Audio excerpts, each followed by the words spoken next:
자, 이번 시간에는 우리 부채 중에서 지난 시간에는 유동부채에 대해서 우리 같이 한번 봤었죠. 유동부채 뭐 또 볼 필요는 없을 것 같고, 그래도 요거는 다시 한번 띄워놓고 보죠. 여러분이 이제 회계 2급이나 회계 1급 수준에서 제일 많이 물어보는 문제 중에 하나가 급여와 관련된 예수급 문제예요. 그래서 증빙서류 보여주면서 국민연금 납부했다, 건강보험 납부했다, 또는 소득세 납부했다. 자, 요 증빙서류 보고 회계 처리 어떻게 하는지 해보세요라고 나오는 시험 문제가 보편적이기 때문에 우리 지난 시간에 요 예수금에 대한 거 얘기해드렸던 거 기억나죠? 시험 문제에서는 보편적으로 국민연금 납부했을 때 국민연금 회사부담분은 세금과 공과로 써주세요. 건강보험료인 경우에는 복리후생비로 써주세요. 이런 것들 다 얘기를 해줘요. 뭐 여러분들이 이런 거 처리할 수 있는지 없는지를 물어보는 거니까 계정을 갖다가 이렇게 가르쳐 주는 경우가 보편적이긴 한데 요 내용들 잘 정리해서 봐두시도록 하고요. 자, 이번 시간에는 비유동부채를 갖다 설명해 드릴 건데, 이 비유동부채에 대해서 먼저 알기 전에 배경 지식으로 하나 필요한 게 있어요. 자, 회사에서 우리 가정도 마찬가지지만 회사에서도 돈이 필요할 때가 많이 있겠죠. 근데 돈이 충분하지가 않아. 그러면 돈이 좀 필요한데 돈이 충분하지 않으면 돈을 갖다가 빌려와야 된다는 얘기가 되겠죠. 그건 보통 우리는 부채라고 한단 말이에요. 빌려온 거를. 근데 회사에서 운영자금이 모자랄 때 돈을 조달하는 방법. 그래서 여러분들한테는 지금 약간 퀄리티 있게 이렇게 얘기를 하죠. 이건 재무상태표고요. 재무상태표. 이 재무상태표가 제가 무지하게 많이 중요하다고 얘기해드렸는데 사용되는 파트가 너무나 많기 때문에 그래요. 기본적으로 부채, 이쪽은 자본 이렇게 돼 있죠. 자, 회사에서 돈이 필요해요. 그걸 우리는 회계에서 뭐라 그러냐면 회사에서 운영 자금이 지금 모자르다 이렇게 표현을 한단 말이죠. 운영 자금을 조달하는 방법, 돈이 필요할 때 돈을 갖다가 만드는 방법, 크게 세 가지가 있어요. 이 시간이 여유가 있으면 제가 여러분들한테 막 질문도 하고 또 이것저것 회사 얘기도 해주고 그럴 텐데 여러분이 이제 실기를 좀 빨리 해보는 게 좋을 것 같아서 여기 자, 대부분 돈이 필요하다. 여러분 가정에서 돈 필요하면 은행에서 대출받는 방법이 제일 간단한 방법이긴 하죠. 아니, 방법 자체가 간단하다는 것이지 과정이 간단하다는 얘기는 아니에요. 여러분이 은행에 가면, 회사에서 은행 가면 돈 아무 때나 막 빌려줘요? 빌려주기 전에 뭐부터 봐요? 그 사람의 신용도 보죠. 회사는 그 신용 평가한단 말이에요. 뭐 갖고? 재무제표 가지고. 그래서 기본적으로는 여기 돈을 빌릴 때 1년 이내 갚아야 될 건 단기 차입금이죠. 차입금이 생겨요. 그다음에 장기라면 장기 차입금이죠. 그래서 은행으로부터 빌리는 방법이 있어요. 그러면 돈이 생기겠죠. 자, 두 번째, 부채 계정에서 지금 배우시게 될 그 사채라고 해서 회사채를 발행하는 방법도 있어요. 회사채는 돈 들여 발행하는 게 아니라 뭐 돈은 드리긴 하겠지만 거기 종이에다가 얼마라고 써놓고 일정한 기간마다 이자 얼마 드리겠습니다 라고 해서 돈 좀 빌려주세요. 그렇게 하는 게 이 사채예요. 회사채. 회사채 하나는 그냥 하나의 종이 쪼가리죠. 그리고 돈을 빌리는 거예요. 그리고 이자 지급하고 만기가 되면 그 돈을 갚는다. 그럼 이렇게 회사채를 발행하게 되면 그래도 마찬가지로 돈을 조달할 수 있겠죠.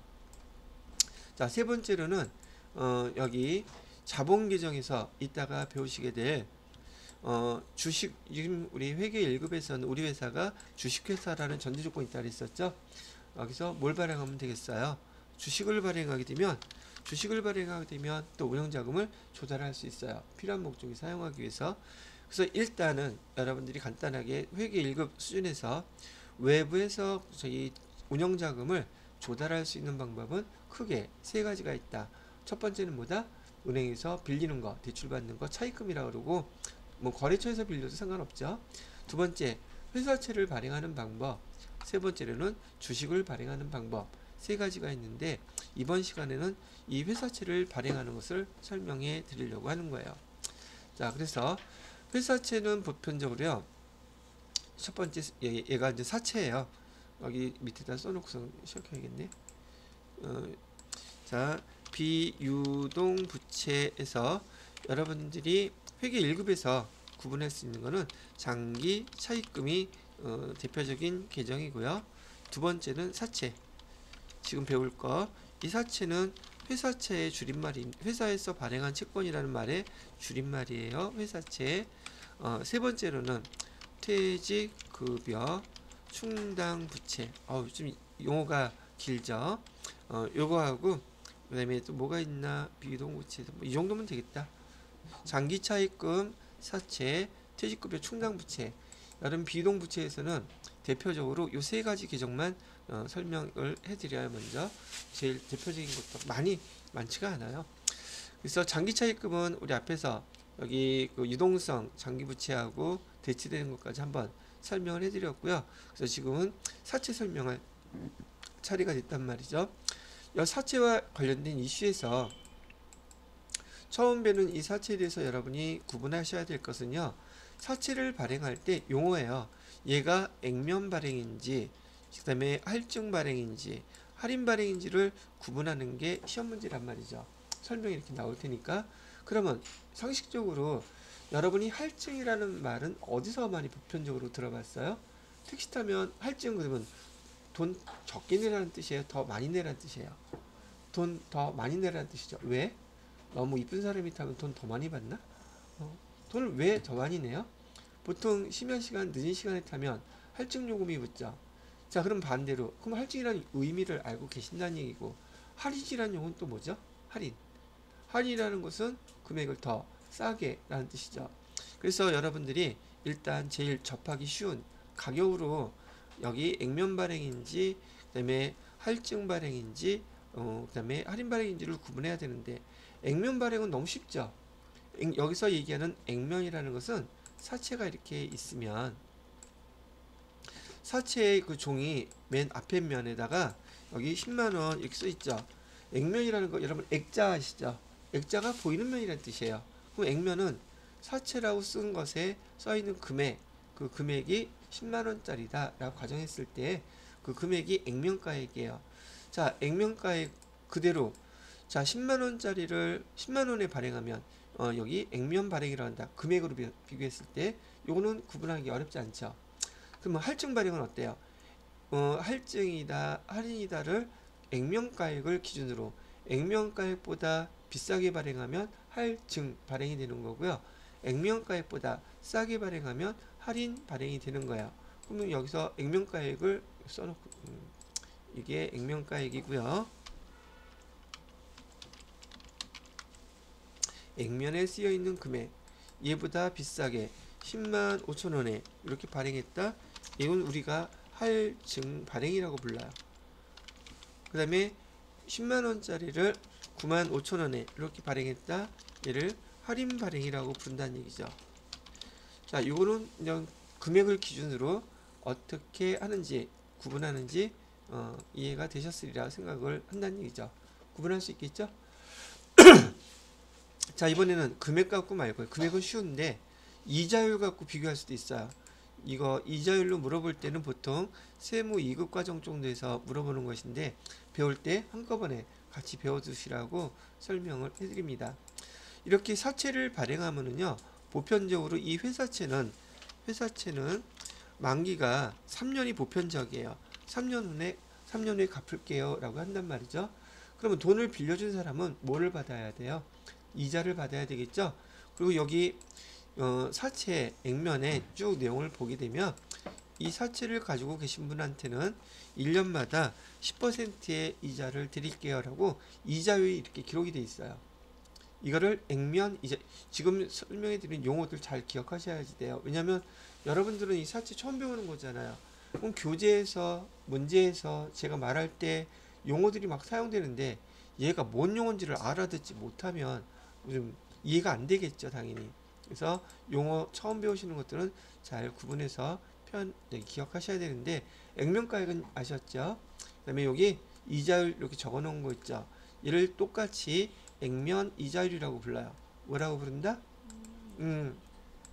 얘를 액면 이자율이라고 부르는데 액면가액은 그렇다 치고 금방 이해가 됐는데 액면 이자율 쓰면 여기 앞에 표지에 써져 있는 이자율이라는 거 금방 알죠.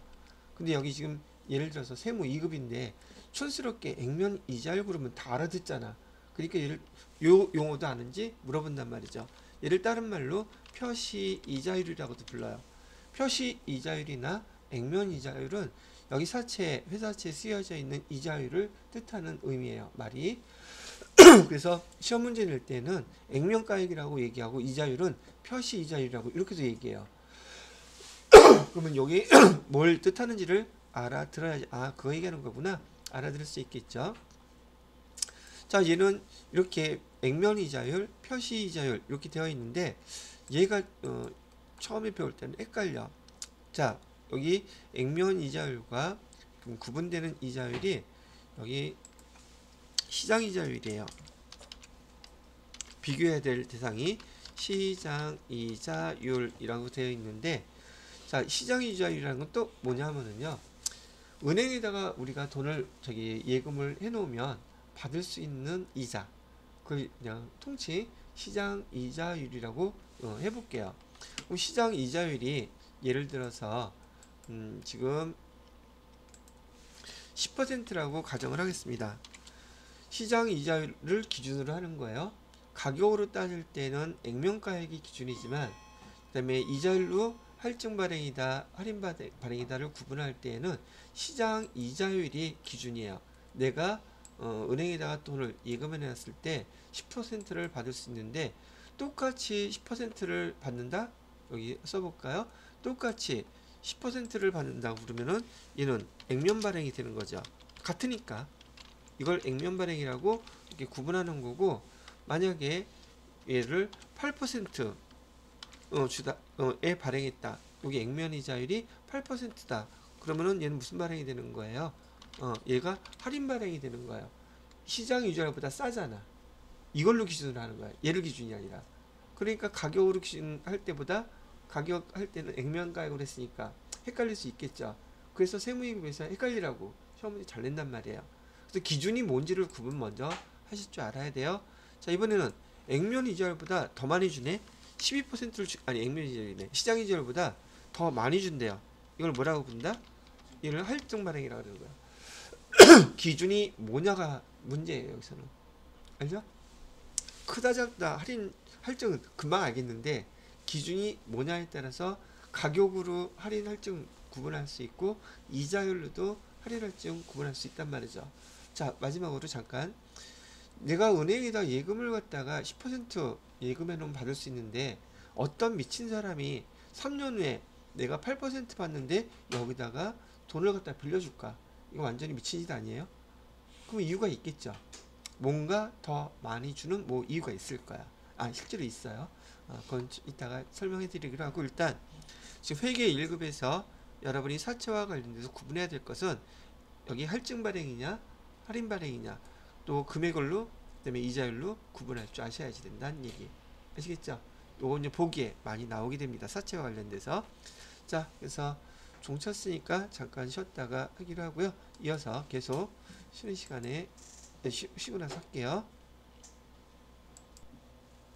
자, 여러분들한테는 여기 금액으로 또는 이자율로 사채를 발행할 때 할증 발행인지 할인 발행인지를 구분할 줄 알아야 됩니다. 먼저 얘기를 해드렸고요.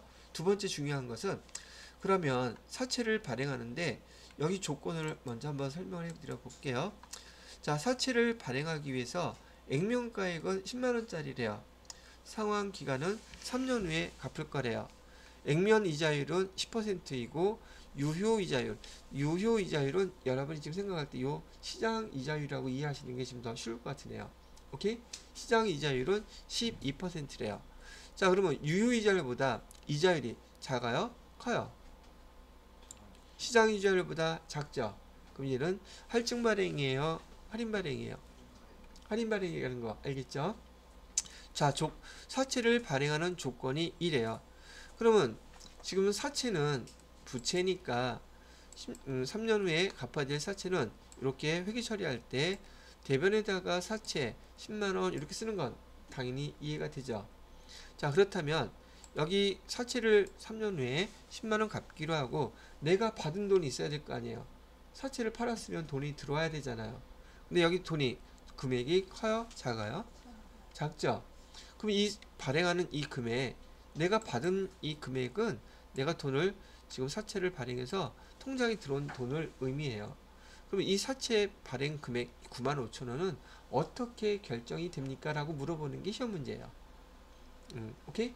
자, 어떻게 결정되냐면 지금 여기 사채가 10만원짜리라 그랬었죠.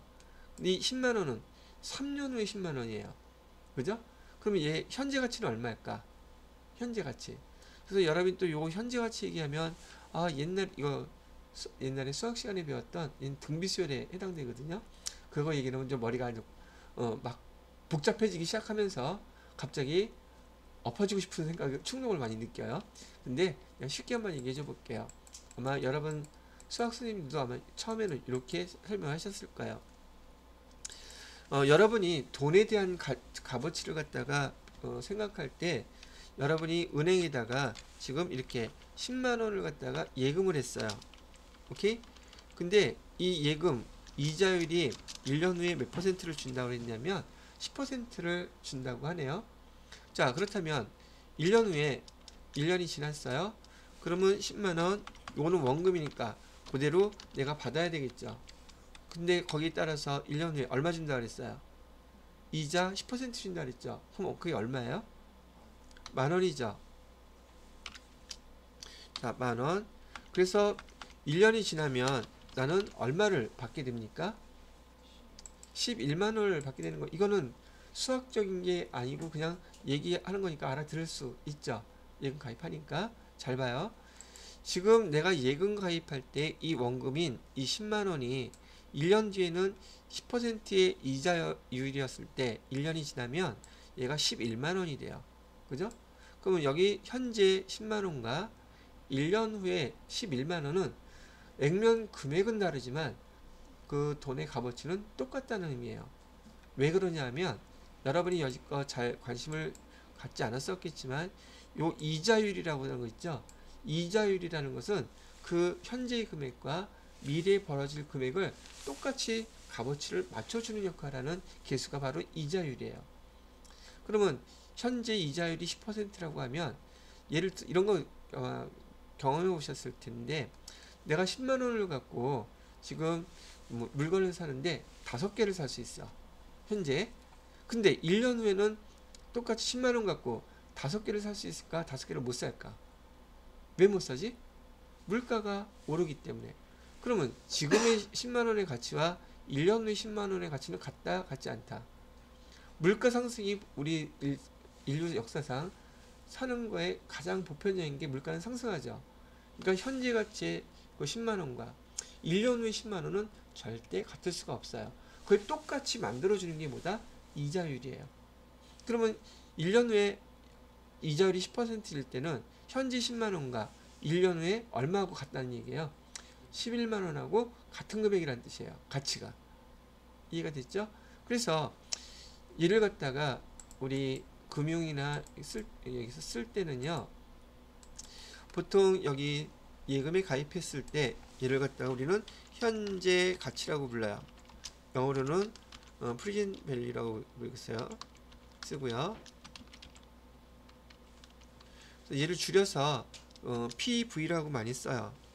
PV 프리젠 밸류 현재 가치라는 뜻이에요. 거기에 반해서 1년 후죠. 1년 후는 얘는 미래 가치라고 용어를 쓰는 거고요. 영어로는 future value라고 쓴단 말이죠.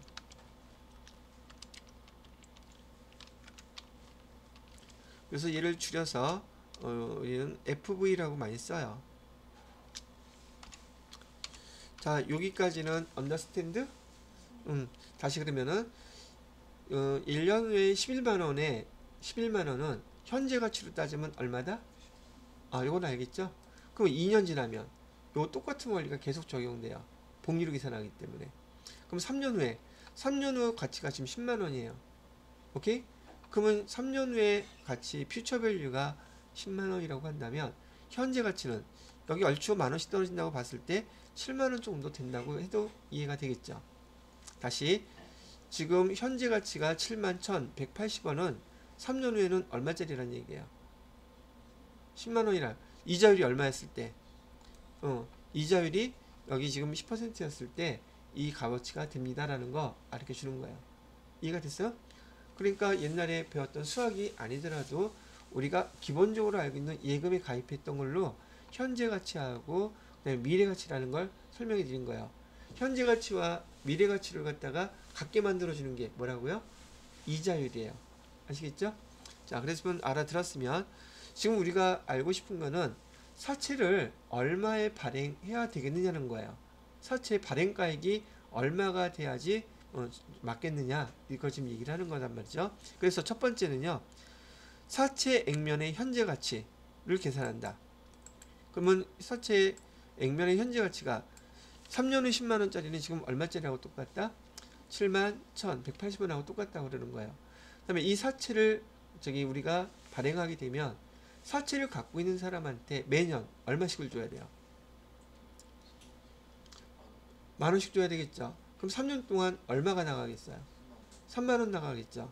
그래서 1년 후에 만 원, 또 1년 지나면 만 원, 마지막 연도에 만 원, 총 얼마가 지급돼요? 3만 원이죠. 그 3만 원의 현재 가치를 또 따진 거예요. 그래서 3만 원 지급이 되는데 얘가 현재 가치로 그걸 계산해 봤더니 얼마래요? 24,118원이래요. 오케이? 그래서 이제 여러분들한테 질문 이렇게 하는 거예요. 사채를 갖다가 발행할 때 발행가액은 어떻게 결정이 됩니까? 라고 물어보잖아요. 그러면 여러분 두 가지를 얘기해야 돼요. 여기 사채의 현재 가치와 그 다음에 총 지급되는 이자의 현재 가치 두 개가 합쳐져서 발행가액이 됩니다. 지금 여긴 장부가액이라고 써놨는데 얘를 장부가액 또는 발행가액이라고도 불러요. 지금 여기 용어가 많이 나오고 있죠. 발행가액. 자, 여기 장부가액, 발행가액은 바로 이 금액을 얘기하는 거예요. 장부가액 또는 발행가액, 사채를 발행하고 우리가 보통 지금 통장으로 받은 이 금액 있죠. 요 금액, 요거를 뭐라고 부른다? 장부가액이라고도 부르고 또는 다른 말 또 뭐라고도 부른다? 발행가액이라고도 부른다. 그런데 이따가 교재 여러분이 읽어보시게 되면 교재에서 설명하는 용어들이 쫙 설명이 되는데 용어 못 알아들어서 뭔 말을 하는지 이해가 안 돼서 사채는 진짜 어려워 라고 생각하는 파트가 되는 부분이 바로 여기에요.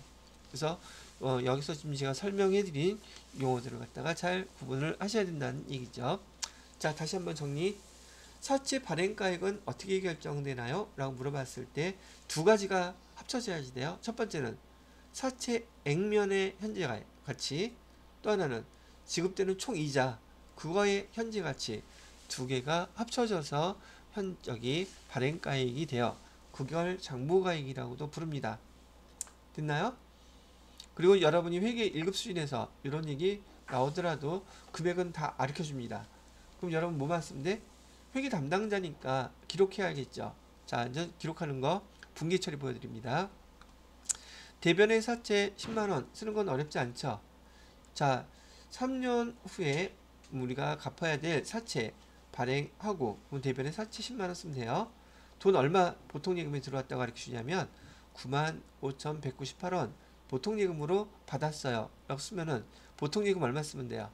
95,198원 이렇게 쓰면 되겠죠. 그죠? 그럼 끝났어.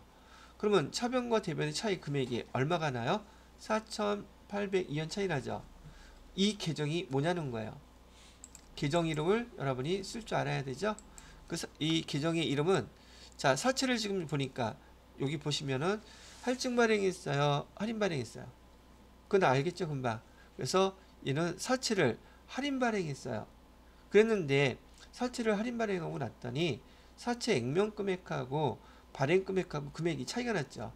금액이 차이 났다는 말을 줄여서 차금이라고 쓴 거예요. 그럼 이 차이 나는 금액은 계정명이 뭐다? 사채 할인 발행 차금이라고 쓴다.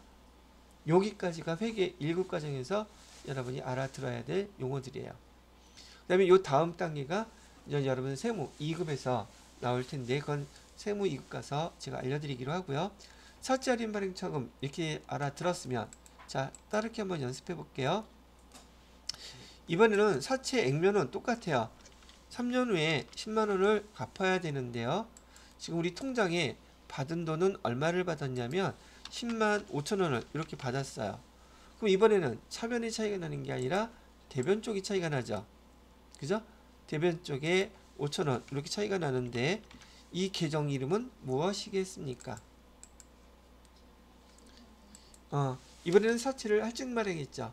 그래서 사채 할증 발행을 했는데 금액이 차이가 났네요. 뭐라고 쓴다?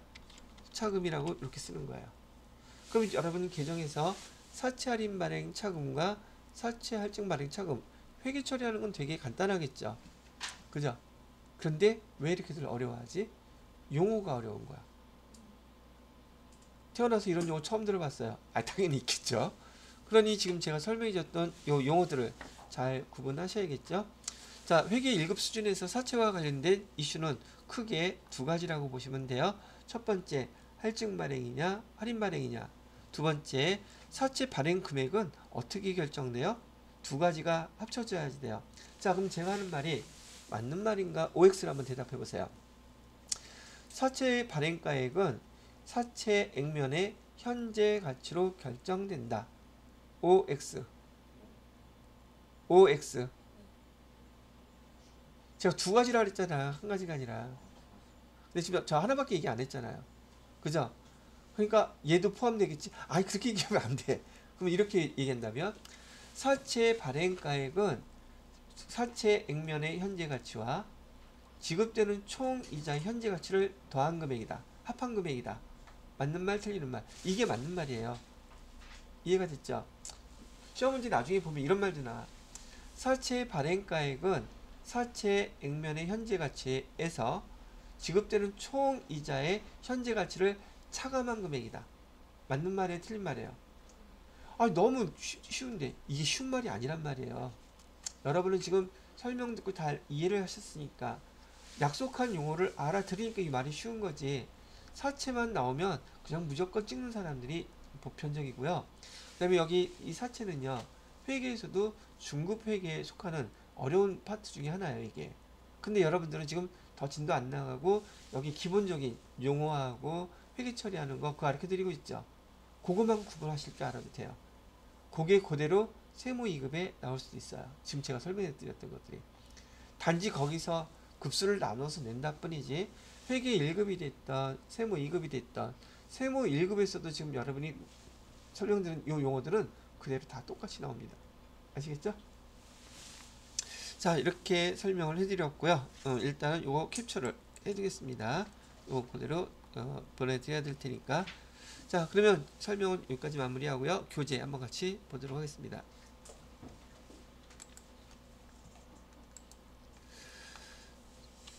자, 교재를 보시게 되면은요, 사채란 설명 나와 있고요. 사채 발행과 발행가액 결정이라고 나와 있죠. 자, 이따가 교재 읽어보시면서 제가 설명했던 거 잘 정리를 해주시면 좋겠습니다. 그 다음에 사채를 발행할 때 들어가는 비용들이 있거든요. 사채는 회사에서 직접 발행하는 게 아니에요. 사채를 발행하고 싶을 때에는 증권회사 있죠. 증권회사에다가 의뢰합니다. 그래서 우리 회사에서 돈이 얼마가 필요한데 사채 좀 발행해 주세요. 그럼 증권회사에서 사채를 발행하면서 여기 보시게 되면 어떤 비용이 발생할까 봤더니 사채 그 종이 인쇄해야 되겠죠. 광고도 해야 되겠죠. 발행할 때 수수료도 있어야 되겠죠. 이런 것들이 사채를 발행할 때 나타나는 금액들이라고 보시면 되겠습니다.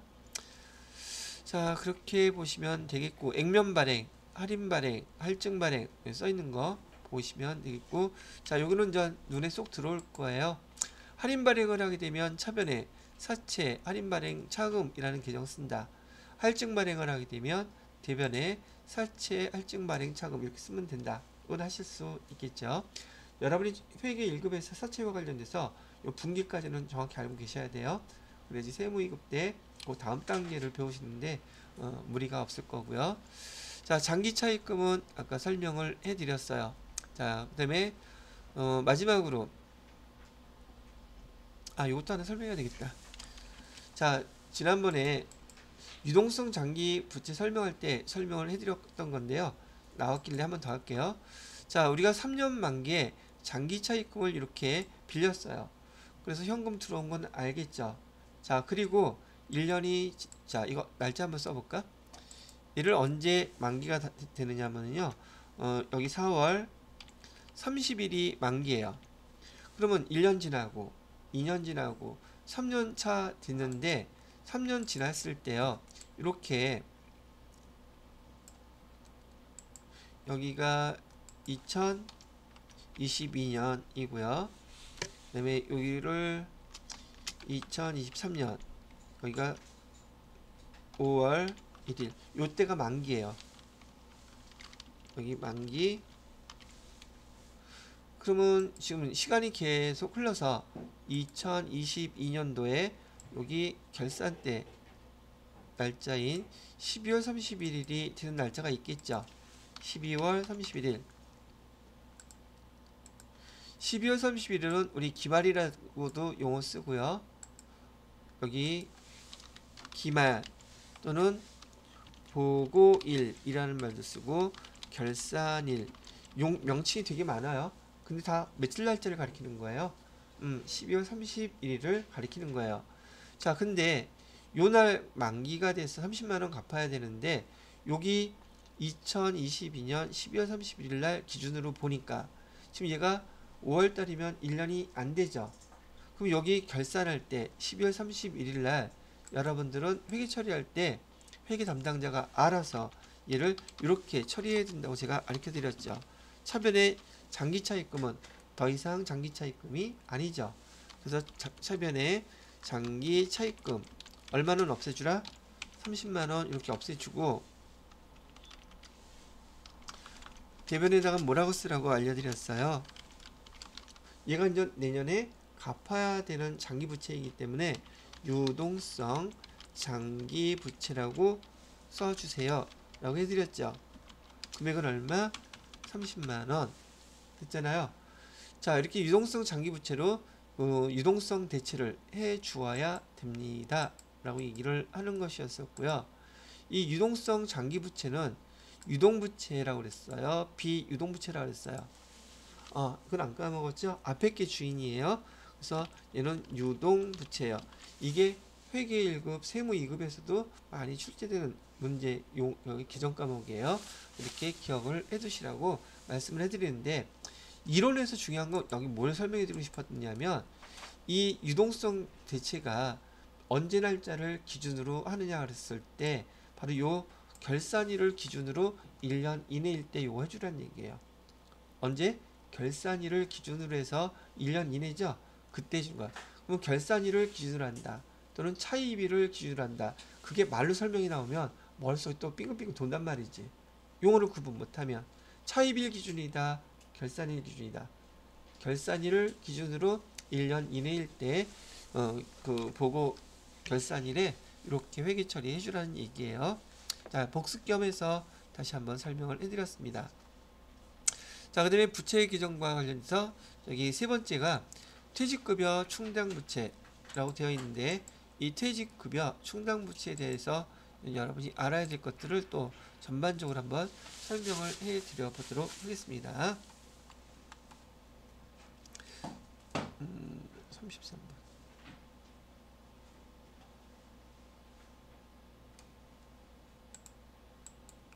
자, 여기 말 나와 있는 퇴직급여 충당부채는요. 여러분들 퇴직금 아시죠?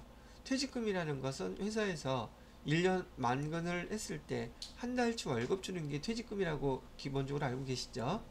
자, 그러면 회사 입장에서 한번 볼게요. 회사 입장에서는 직원들이 지금 1년 근무한 사람, 2년, 3년, 4년 근무한 사람들이 많이 있겠죠. 근속연수가 많이 된 사람도 있을 것이고 근속연수가 아직 1년이 안 된 사람도 있겠죠.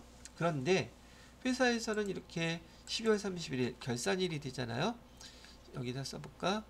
결산일을 이렇게 한번 잡아놓고요. 날짜는 여기 가운데다가 12월 31일 써볼게요. 12월 31일 결산일이에요.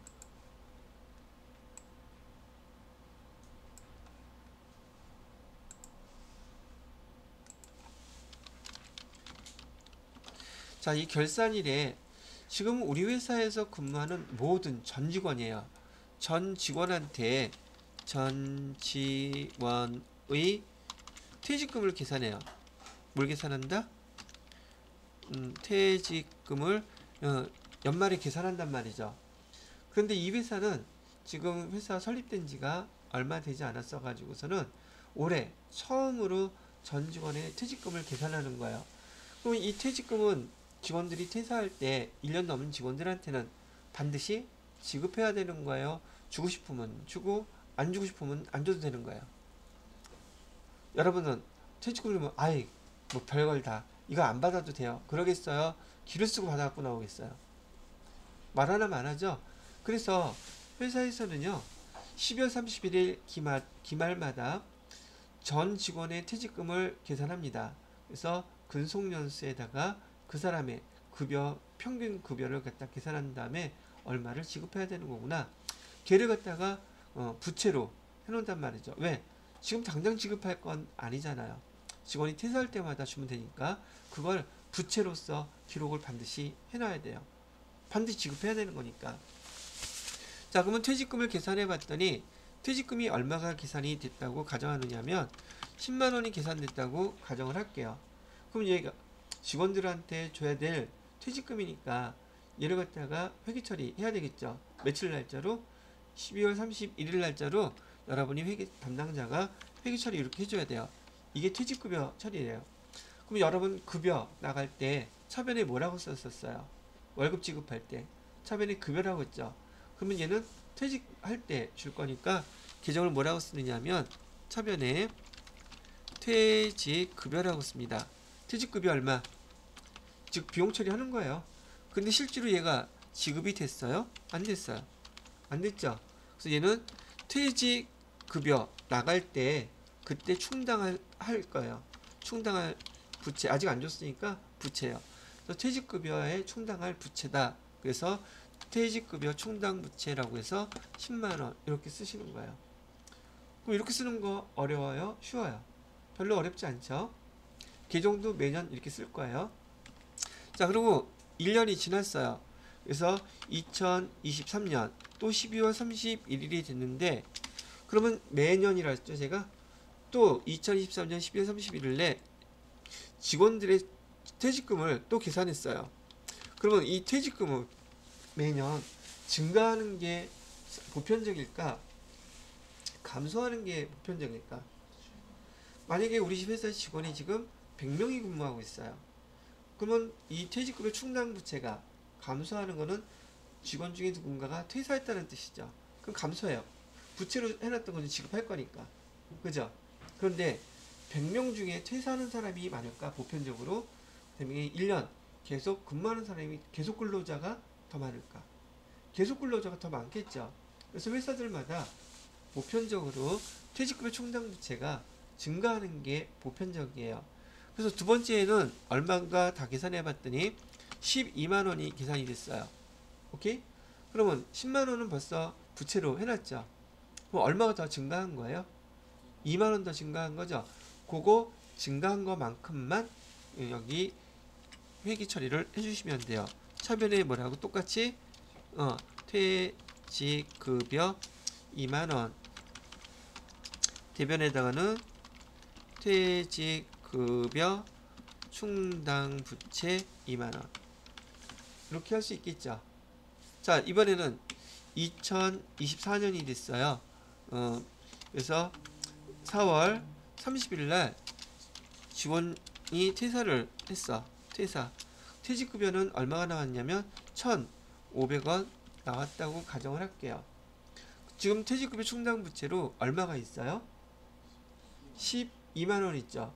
그럼 1,500원 주도 남죠? 그럼 지급해주세요. 그럼 차변에 우리가 갖고 있던 부채 12만원 인전 퇴사하는 사람이 생겼으니 부채를 지급하면 부채가 줄어들겠죠? 그래서 퇴직급여 급여 충당 부채 1,500원 이렇게 빼쓰고 이 돈만큼은 그 퇴사자의 보통예금으로 이체해주면 되겠죠. 지금 회계 1급이니까 일단 보통 예금으로 이렇게 1,500원 이체해 준다고 지금 설명은 제가 해 드리지만, 우리 급여 월급 줄 때 그 급여가 근로자들한테는 소득이죠. 퇴직금도 소득이에요. 그럼 뭐 띄워야 돼요? 세금 띄워야 되죠. 뭐로 띄워야 돼? 계정. 똑같아요. 예수금이에요. 근데 그건 여기서는 안 쓸게요. 그건 세무 2급 정도에 나오기 때문에 회계 1급에서는 이렇게 회계 퇴직급여에 대해서 회계 처리하는 것만 알아도 된다고 얘기해 드리고요. 미리 한번 샘플로 설명을 해 놓는 거예요. 이 보통 예금만 다 주는 게 아니라 실제로는 이렇게 처리한단 말이죠. 여러분이 급수가 올라갈수록 실무에 더 근접하는 것들이 많아요. 예수금, 소득세, 퇴직소득세 내야 된단 말이에요. 소득이기 때문에 예를 들어서 100원 이렇게 하고, 그 다음에 보통예금으로 1,400원 이런 식으로 예수금 세금을 원천징수해야지 돼요. 우리 회사에서 원천징수하면 계정 뭐라고 기록한다? 또 원천징수라고 쓰면 안 돼요. 다시, 우리 회사에서 원천징수를 했다 하면은 계정 기록할 때는 예수금이라고 쓴다. 제3자가 우리 걸 원천징수에 따르면 그때는 삼납세금이라고 쓴다. 이렇게 자꾸만 들어보고 귀에서 익숙하게 만들어 놓으시란 얘기예요. 되셨죠? 자, 그러면 퇴직금과 관련돼서 이렇게 설명을 해드렸고, 잠깐 쉬었다가 다음 퇴직금과 연결된 것들을 얘기해 드리도록 하겠습니다. 자, 그래서 퇴직금에 관련돼서 우리가 퇴직급여 충당부채 회사에서는 기록해야지 되고, 퇴사자가 발생하면 퇴직급여 충당부채에서 뺐으면 된다는 얘기예요. 그런 경우는 흔치는 않지만 이런 경우도 있겠죠. 지금 여기 1,500원 뺐었으니까 지금 1,500원 남았죠. 근데 만약에 퇴직급여 충당부채보다 더 많이 쓰게 되면 지난번에 대소충당금 사용하는 거하고 똑같아요. 퇴직급여 충당부채 먼저 쓰고, 만약에 돈이 모자르면 뭐라고 쓰면 되겠다. 그랬더니만 또 대소생각비 거기다 써놓으면 안 돼요. 퇴직급여라고 쓰시면 돼요. 알죠? 이 퇴직급여도 급여하고 똑같이 판관비예요. 퇴직할 때 급여로 나가야 될 상황이기 때문에 그 정도까지만 구분을 해놓으시면 될 것 같습니다.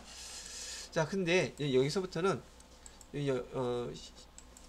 여기 퇴직금을 갖다가 운영하는 방법이 달라진 걸 갖다가 설명해 드릴 텐데요. 지금 여기 퇴직급여 충당부채로 이렇게만 기록하는 회사는 퇴직금을 지금 회사에서 지급한다는 뜻이죠. 회사가 지급하는 퇴직금을 갖다 회사에다가 유보시켜 놓고 퇴사자가 발생하면 회사에서 직접 퇴직금도 지급하고 원천징수도 한단 말이에요. 그런데 만약에 회사가 망하면 어떻게 되죠? 일자리 날라가죠. 월급 못 받죠. 만약에 여기서 20년 근무하신 분이라면 퇴직금도 못 받게 된단 말이에요. 바로 이런 일이 언제 벌어졌었냐면 1997년에 벌어졌어요. 정확히 얘기해서 1997년은 어떤 해예요? 여러분들한테 우리 준영씨는 몇 살이었을 때? 4살이요. 그럼 세상 물정 다 알겠네.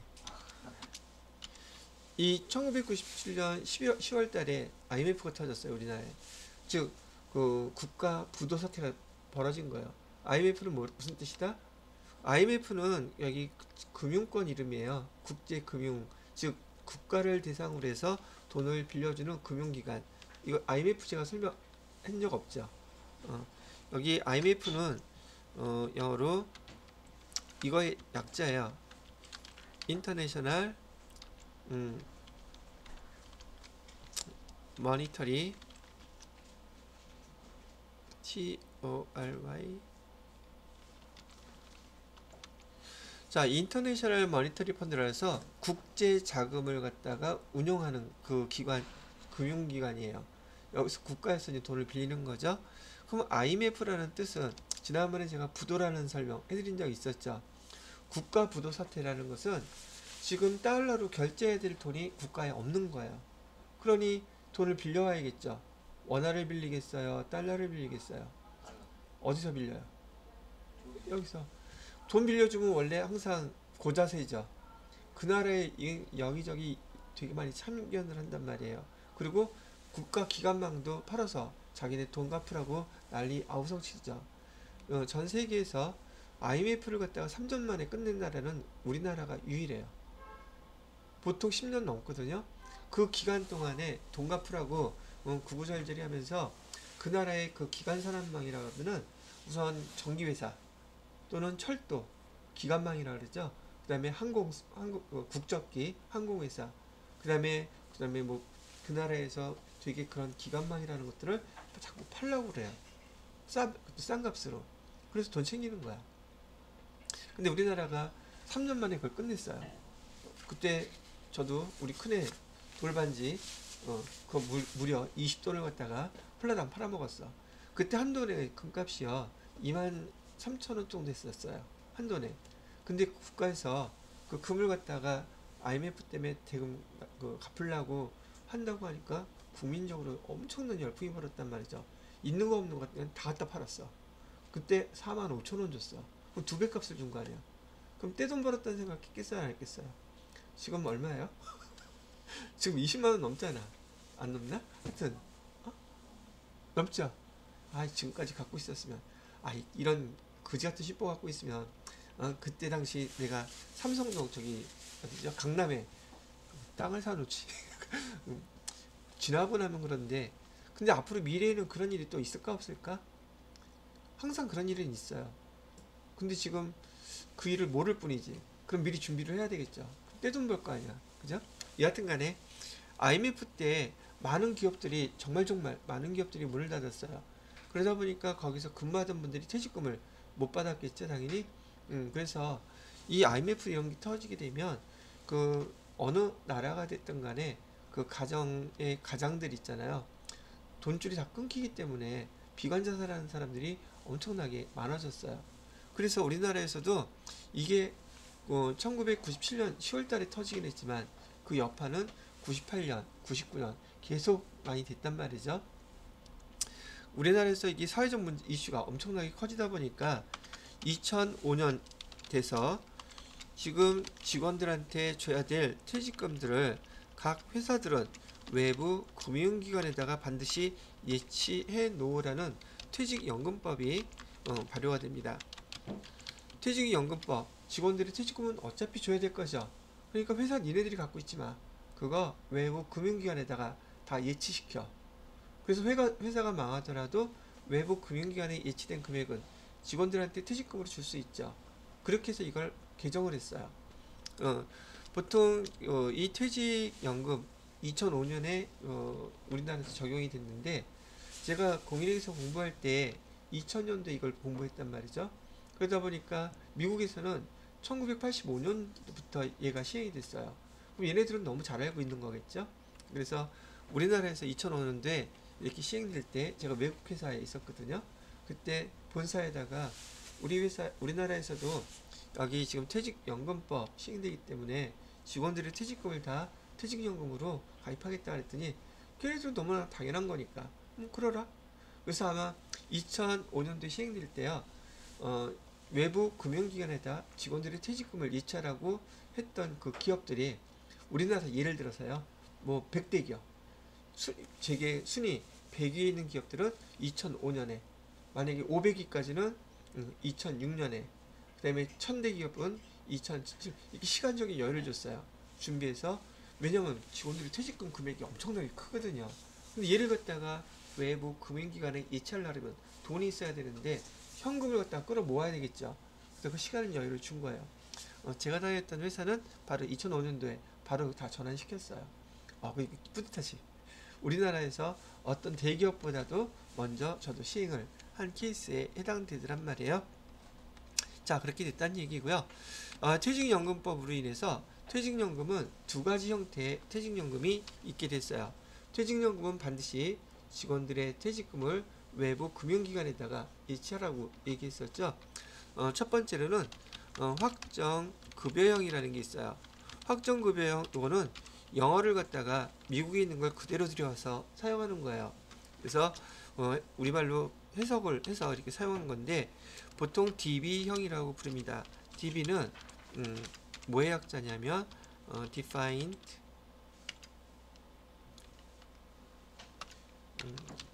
defined benefit 플랜, 미국에서는 이렇게 불러요. defined benefit plan이라고 부르는 확정 급여형이 있고요. 또 하나는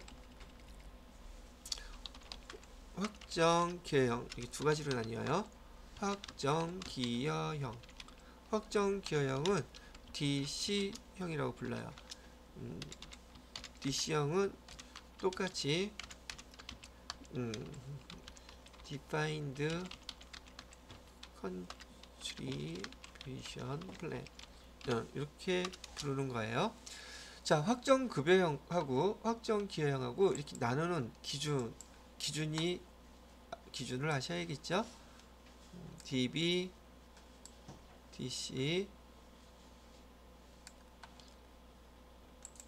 자, 요거를 나누는 기준은 자, 그 직원들의 퇴직금을 외부 금융기관에다가 예치를 해야 되니 그 돈을 받은 금융기관은 그거를 갖다가 5만원짜리로 다 바꿔서 금고에 쌓아놔야 될까? 그 자금을 운용해야 될까? 금융기관의 저기 역할은 그 자금을 운용해서 운용 수익을 남겨야 되겠죠. 아무거나 막 하면 돼? 원금 털어먹는 일 하면 안 되죠? 퇴직금이기 때문에 되게 안전자산에만 운용할 수 있게끔 되어 있어요. 그래서 외부 금융기관에다가 이렇게 자금을 이체를 시켜놓고 그 자금에 대해서 예를 들어서 주식에는 30%, 그 다음에 채권에는 40%, 일반 예금으로는 뭐 20% 이런 식으로 운용을 갖다가 지시를 해야 된단 말이에요. 그래서 여기 확정 급여형이다, 확정 기여형이다 구분하는 것은 그 자금의 운용 지시를 누가 하느냐에 따라서 나눈 구분이라고 보시면 돼요. 보통 확정 급여형은 급여 여러분 어디서 받아요? 회사에서 받죠. 확정 급여형은 자금의 운용 지시를 회사가 합니다. 회사가 그 금융기관에다가 우리 직원들의 그 퇴직금을 갖다가 주식에 또는 뭐 채권에 뭐 등등 그 결과는 상관없어요. 그 회사에서는 그 돈을 다 지급할 거니까 운용 지시를 갖다가 회사에서 하기 때문에 여기 12월 31일 날 예를 들어서 외부 금융기관에다가 그 직원들의 퇴직금을 이체할 때 계정이 있겠죠. 이를 뭐라고 쓰느냐면 퇴직연금 운용 자산. 퇴직연금 누가 운용한다 그랬어요? 회사가 한다 그랬잖아요. 그래서 회사에서 얘를 자산 처리하는 거예요. 그래서 예를 들어서 아까 얘기했던 10만원이라고 가정했을 때 퇴직연금 운용자산 10만원 이렇게 쓰는 거고요. 대변에다가는 보통예금에서 이렇게 이체해 주는 거예요. 자, 그러면 이 퇴직연금 운용자산이란 용어가 낯설긴 하겠지만 보통예금처럼 정기예금, 정기적금, 당좌예금 있는 것처럼 여기 퇴직연금 운용자산은 하나의 통장이라고 기억하시면 돼요. 그러면 통장에서 돈 빼서 통장에다 다시 바꿔 낀 거죠. 그죠? 그러면 퇴직연금 운용자산이라는 통장은 금액이 증가하는 것이고, 그 다음에 보통예금에서는 이체했으니까 감소하는 걸 이렇게 기록을 한다. 됐나요? 거기에 반해서 여기 확정기여형은 어떻게 기록하냐면 확정기여형은 비용 처리합니다. 12월 31일 날 차변에 퇴직급여라고 여기 위에서 쓴 것처럼 퇴직급여 처리 이렇게 10만원 이렇게 해놓고요. 대변에다가는 똑같이 보통예금이라고 해서 10만원 이렇게 써줘요. 그래서 확정기여형은 퇴직급여 비용 처리하고 더 이상 직원들의 퇴직금에는 관여하지 않습니다. 그러면은 자금의 운용 지시를 누가 해요? 직원들이 직접 하는 거예요. 그래서 신경 안 쓰는 거는 사실상 확정기여형이 편하기 때문에 저도 그랬었고 대부분의 회사에서는 확정기여형을 많이 선택을 해요. 자, 그러면 만약에 직원이 퇴사했어요. 그러면 확정기여형인 경우에는 저기 금융기관에다가 여기 퇴직연금은 은행에다가 가입해도 되고요. 보험회사, 증권회사 다 상관없어요. 다 하니까. 누구 퇴사한다고 알려주잖아요. 그럼 그 금융기관에서 직접 그 퇴사자한테 직원한테 통장으로 직접 돈을 이체시켜줘요. 근데 꼭 물어봐요. 확정 기여인 경우에는. 지금 여러분들이 회사에서 가입한 퇴직연금에서 퇴사를 했기 때문에 이거 개인이 됐죠. 그래서 개인 연금 계좌로 얘를 갖다가 이체시켜 드릴까요? 아니면은 그냥 전액 수령하시겠습니까? 라고 물어보거든요. 여기서 나오는 게 바로 IRP 퇴직연금 제도가 나온 거예요. 이건 누구에 대한 거다? 개인에 대한 거예요. 이거는 뭐의 약자냐면 individual retirement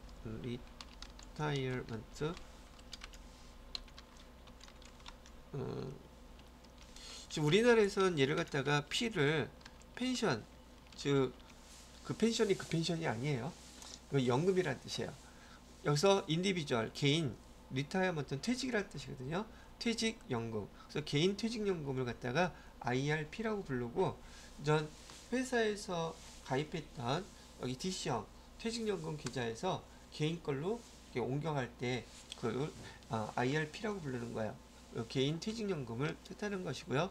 근데 실제로 얘는 미국에서는 IRP라고 안 부르고 IRA라고 불러요.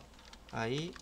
이 A는 앞에 IR 인디비주얼 리타이어먼트는 똑같고요. A는 어카운트라고 해서 계좌라고 부르는데, 얘를 들여오면서 우리나라에서는 IRP 계좌로 바꾼 거예요. 용어를. 그래서 IRP로 좀 쓰고 있다는 얘기죠.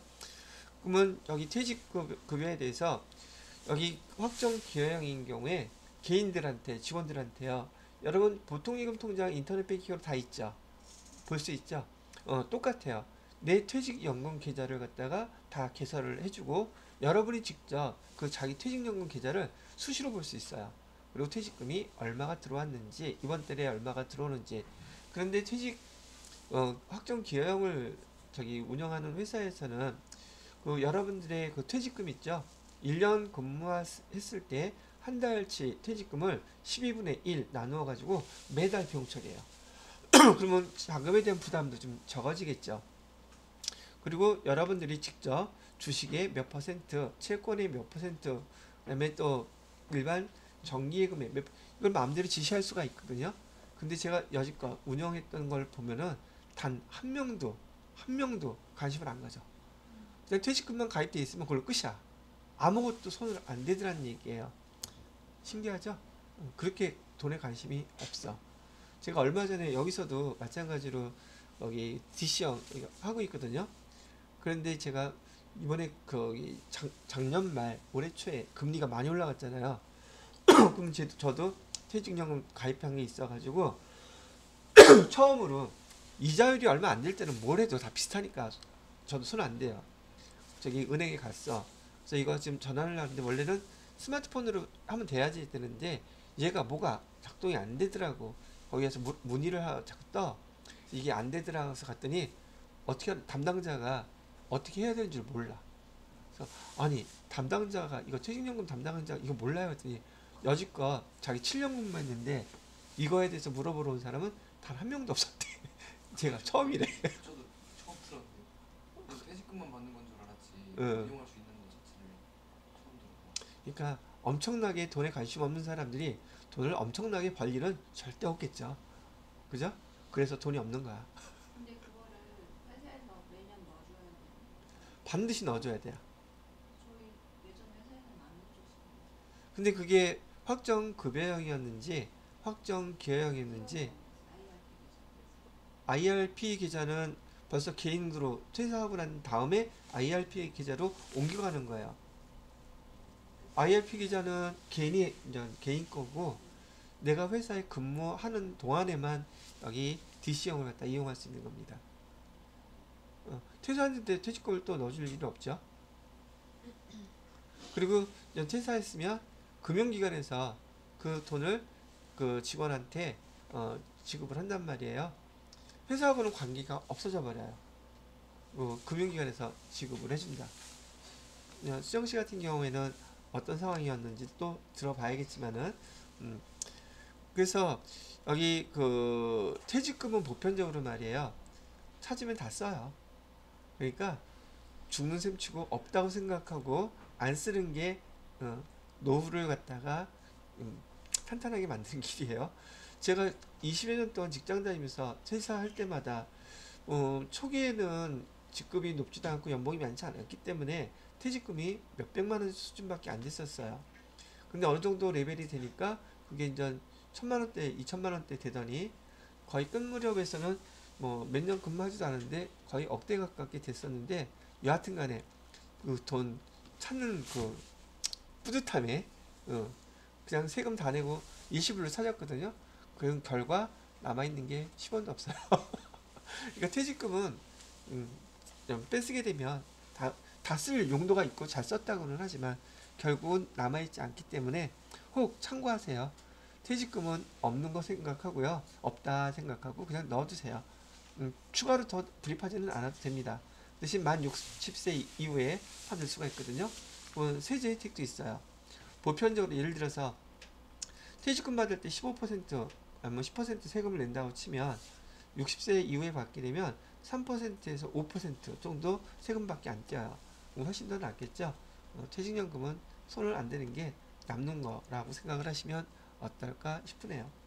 자, 일단 여기서 여러분들한테 중요한 것은 회계 1급 정도 레벨에서는요, 여기 퇴직연금과 관련돼서 여기 확정급여형일 때 회계처리 퇴직연금 운용자산이라고 써야 된다는 거, 요거 아셔야 되는 거고요.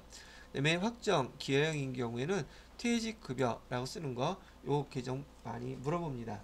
그래서 회계처리 어떻게 해야 되는지 이렇게 구분을 해 두시면 될 것 같아요. 자, 여기까지가 퇴직연금에 대한 거 설명을 해드렸고요. 이것도 간단히 캡처 이렇게 해놓고 있다가 단톡방에 올려드리도록 하겠습니다. 자, 그러면 여기 교재들 보면서 요 부채 계정 마무리해 보도록 하겠습니다. 요거 지울게요. 뭔가 허전해. 뭔가 할 말이 수다 떨 말이 더 남기는 했는데 지금 갑자기 기억이 안 나.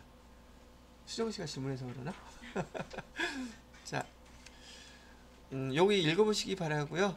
퇴직연금제도 밑에 써져 있는 것들 있죠? 보시면 되겠습니다. 기타 비이동 부채에서 이연법인세 부채 몰라도 된다 그랬었고요. 장기 매입 채무, 이것도 마찬가지 읽어보시면 될 것. 다 끝났네요. 자, 뒤에 있는 파트에 있는 것들은요, 읽어보시면서 문제 차근차근 한번 풀어보시면 좋겠습니다. 해설이 됐던 잘 읽어보시고요. 자, 일단 저는 부채 계정에 대한 거 여기서 마무리하도록 할게요. 그리고 다음 시간에는 자본 계정에 대한 설명 이어나가도록 할게요.